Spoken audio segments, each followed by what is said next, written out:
gitu ya. Baik, langsung saja karena lebih cepat lebih baik kayaknya ya.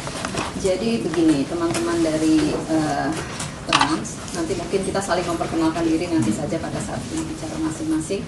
Jadi kami sudah menerima pengaduan dari teman-teman Indigo Community Indonesia yang datang ke sini menjelang akhir tahun tanggal 27 atau 29 ya, saya agak lupa, 27 Desember, dan mengatakan bahwa sebenarnya mengajukan tentang acara Indigo di Transmedia.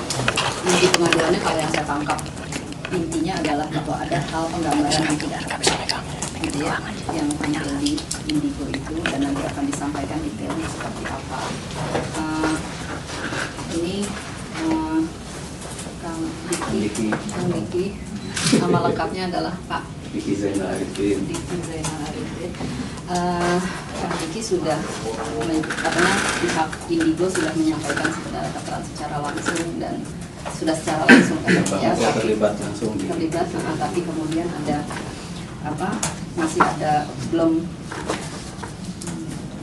ada hasil yang diharapkan oleh pihak Indigo itu yang belum bisa dipenuhi oleh Trans. Nah, kami sendiri melihat di sini bahwa kami wajib menindaklanjuti pengaduan ini karena itu salah satu kewajiban KPI, dan yang kami harapkan adalah agar tayangan Indigo di Trans TV itu dapat dinilai oleh ahlinya, dan ahlinya adalah mereka ini, dan itu dapat sesuai dengan gambaran yang tepat tentang apa yang harusnya digambarkan. Nah, mungkin karena ini pihak yang mengadunya sudah hadir lengkapnya, maka minta mungkin bisa menyampaikan apa yang mau diadukan. Nah, ini adalah yang kita tunggu tadi, Mbak Eski. Ini Mbak Eski, ini komisioner isi siaran. Sudah kenal dengan saya dan kawan-kawan. Awak lebih ya. Oke, silakan. Assalamualaikum warahmatullahi wabarakatuh. Saya sudah ketemu dengan Mas Bowo, dengan yang lain sih saya belum. Tapi sebetulnya kami tidak bermaksud memajukan. Kami ingin kita jalan bareng lah. Dari awal saya sudah datang ke Trans, saya sudah ngobrol dengan Mas Bowo. Bagaimana sih ini yang sebenarnya Indigo itu seperti apa dan bagaimana? Waktu saya tanya ke Mas Bowo, tidak tahu persis apa itu dan bagaimana. Bahkan katanya malah tambah migrain katanya.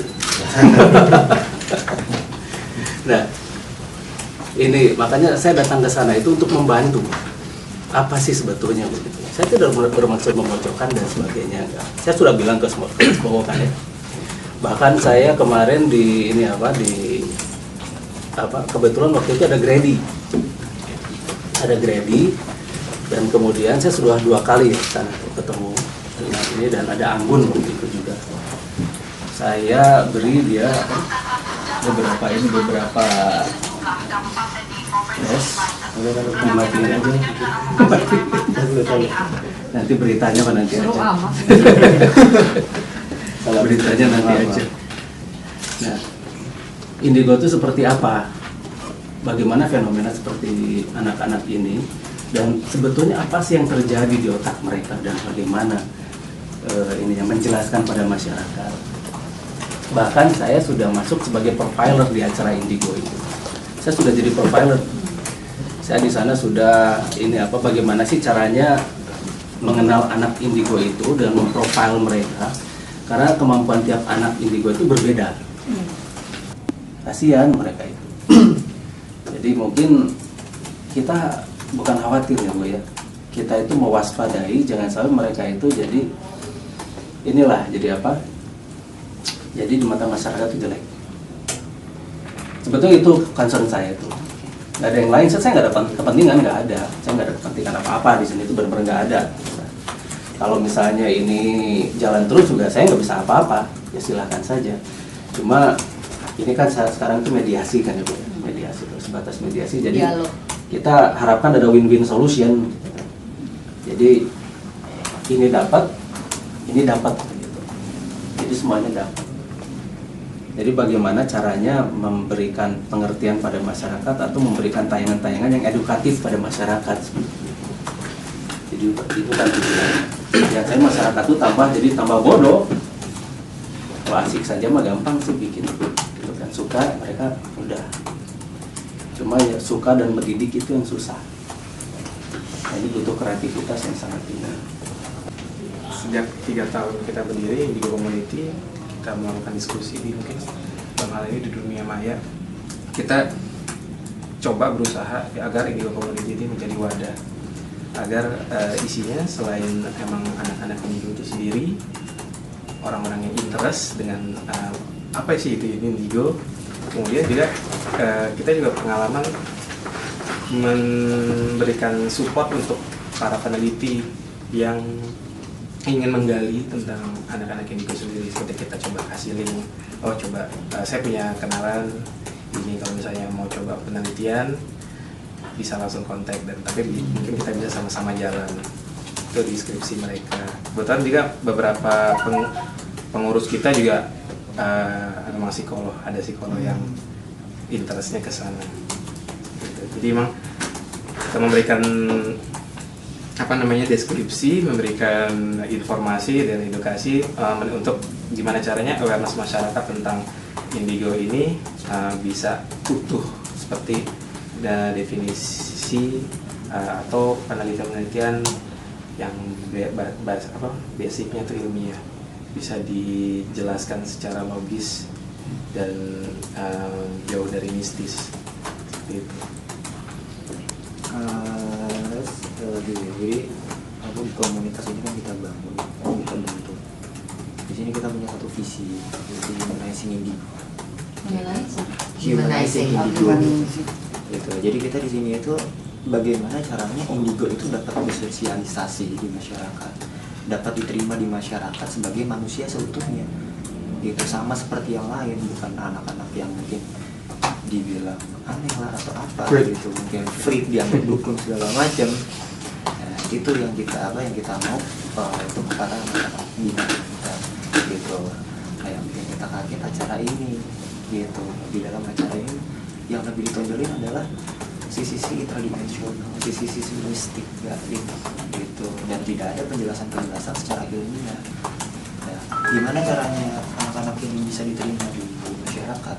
Tentunya kita harus menjelaskan kepada orang awam kemampuan ini, fenomena ini dengan penjelasan yang ilmiah gitu. Nah, itunya nggak ada, walaupun ada mungkin sedikit gitu. Nama saya Bowo. Kebetulan saya dapat kutukan untuk jadi produser ini. Kalau tadi saya kutukan gitu. Indigo juga. Indigo dan kutukan Indigo ya. Kalau bahasa plesetan teman-teman di Facebook tuh Indogi. Indogi style.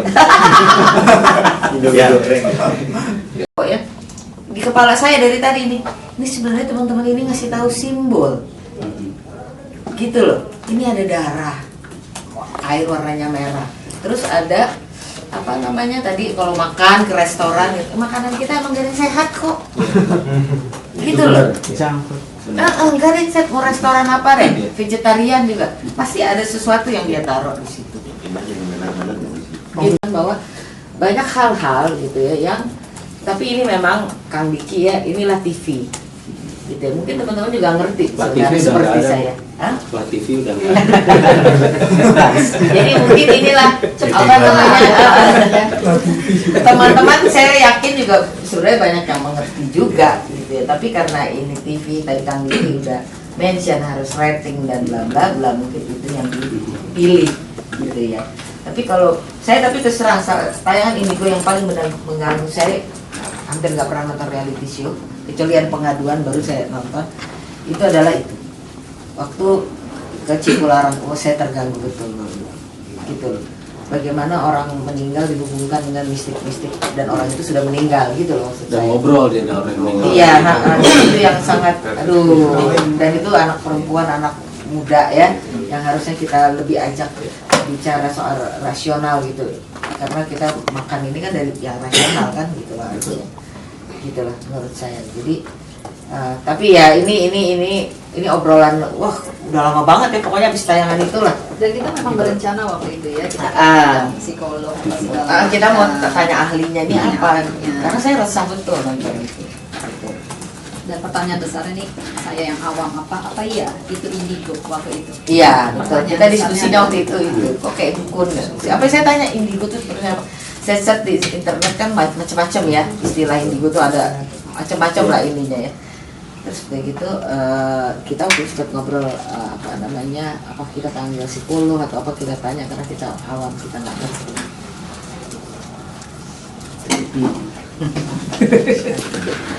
Nah kalau concern KPI sendiri kami harus bilang begini bahwa buat kami adalah kami lebih melihat ada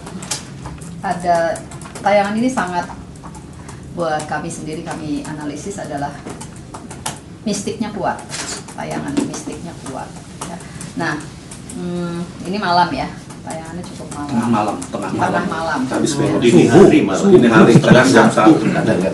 Setengah Itu 1. dini hari. Jam hari. Udah masuk Jam satu. udah masuk ke tanggal Sudah- baru ya. Sudah tanggal baru. Jam ya. satu. Nah, tengah iya, malam. tapi kami melihat bahwa yang kami khawatirkan adalah jangan sampai bahwa ada sebuah ini yang disebut fenomena ini jangan sampai menimbulkan interpretasi yang salah. Kalau kami sendiri sih di KPI akan lebih melihatnya sebagai ada pelanggarannya nggak ya, tanpa melihat apakah ini menimbulkan interpretasi yang salah atau tidak, karena yang salah itu yang tahu adalah orang-orang yang tahu ini, ahlinya ini gitu kan, siapapun dia gitu ya. Yang kami khawatirkan. Jadi kalau ngomong dampak atau apa, itu lebih kami lihat dari pengaduan pihak-pihak yang tahu mengenai hal ini. Kami lihatnya itu. Kalau kami sendiri lebih concern pada ada nih pasal yang terkait sama tayangan yang mistik tadi, misalnya gini, ada pasal 35 ya yang mengatakan bahwa program siaran dilarang menampilkan mistik dan supranatural dengan manipulasi gambar, suara ataupun audio visual tambahan untuk tujuan mendramatisasi isi siaran yang menimbulkan interpretasi yang salah. Ya, saya ini aja tidak mengatakan bahwa ini seperti itu tayangan ini, karena ini kita kan baru dengar nih pengaduannya seperti ini, tak dikhawatirkan menimbulkan interpretasi yang salah. Tapi ini menimbulkan kekhawatiran kami bahwa tayangan ini yang seharusnya kita harapkan bisa memberi gambaran gitu kan, yang lebih lengkap, yang lebih tepat, takutnya menimbulkan interpretasi yang salah tadi. Apalagi ini semata-mata kami hanya lihat ini sebagai sebuah tayangan mistik. Itu aja sih, mengingatkan kepada teman-teman tentang ini. Ilustrasi juga mungkin agak hati-hati juga ya gitu, jadi jangan sampai setiap anak masuk restoran ada yang ngeliatin ngiler kecil kan gitu Nggak enak. gitu kan. Nggak enak. Jadi agak atau ibunya kamu nanti di ini loh sama yang Diulangi. jadi apa namanya di kami aturannya jelas tidak boleh ada ilustrasi seperti itu ya. Tapi kalaupun memang dibutuhkan ilustrasi, karena ini tadi bahasanya dokudrama ya, dokudrama, kalaupun harus ada ilustrasi, tolong ilustrasinya hati-hati gitu. Apakah yang dilihat oke, anak itu menggambarkan ada nenek-nenek ketawa gini kan, nenek-nenek yang nggak tahu dia cantik gitu kan, kayak saya gitu kan, nenek-nenek juga. Aku panggilnya salah Mbak. Dia udah opung. Saya udah punya cucu soalnya. Pantes bahasanya 70-an. Masih kece, Mami. Dari sepupu dari saya. Jadi apa namanya ininya ya, apa penjelasannya paling itu menurut saya dari tayangan yang sekarang sudah ada itu saja tambahannya.